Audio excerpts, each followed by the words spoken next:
అందరికీ శుభోదయం అండి. ఉదయకాల సమయము దేవుడు మన కొరకు సిద్ధపరిచిన వాక్యమును చదువుకుందాం. నీ భారము యెహోవా మీద మోపము. దేవుని బిడ్డలారా, మానవ జీవితంలో మనం అనేకమైనటువంటి భారములు కలిగి ఉంటాం. ఆ భారము దేవుని మీద మోపము అంటున్నాడు భక్తుడు. ఆయనే నిన్ను ఆదుకొనును.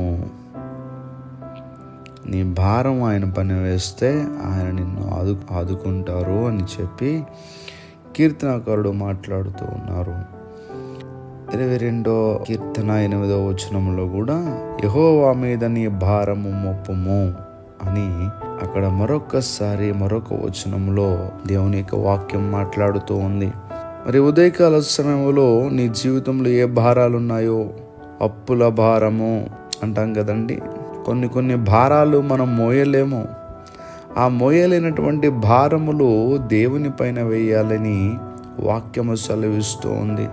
మోయలేక ఎందుకులే ఈ బ్రతుకు అనుకునేటటువంటి వారు కూడా ఉంటూ ఉన్నారు.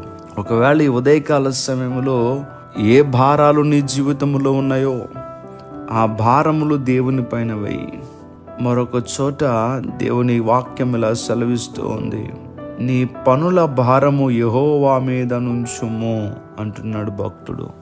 నీ పనుల భారము, నీకే పనుల భారం అయితే ఉన్నదో, ఏ భారం అయితే నువ్వు మోయలేకపోతున్నావో అది దేవుని పైన వేయాలి.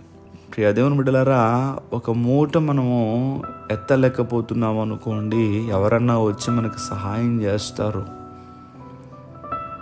లేదంటే అవసరమైతే ఆ మూట వారే మోసుకుని వస్తారు. అలాంటి భారం కోసం కాదు. అదే నీకు 1,00,000 రూపాయలు కావాలనుకో, సహాయం చేయడానికి ఎవరైనా ముందుకు వస్తారా అండి? అలాగునే నీకేమైనా బాగాలేదనుకో, నీ హృదయ వేదన ఉన్నదనుకో, ఆ భారం నీతో పంచుకునే వాళ్ళు ఎవరన్నా ఉంటారా? ఈ రోజున అన్నీ ఉంటేనే అందరూ మన దగ్గరికి చేరుతూ ఉన్నారు. ఏమీ లేదనుకో, ఎవరు మనల్ని పట్టించుకోవట్లేదు కదండి. సంతోషాన్ని పంచుకునేవారు ఉంటారు కానీ భారం పంచుకునే వాళ్ళు ఉండరు. కానీ ఉదయకాల సమయంలో దేవుని వాక్యం మనతో మాట్లాడుతుంది.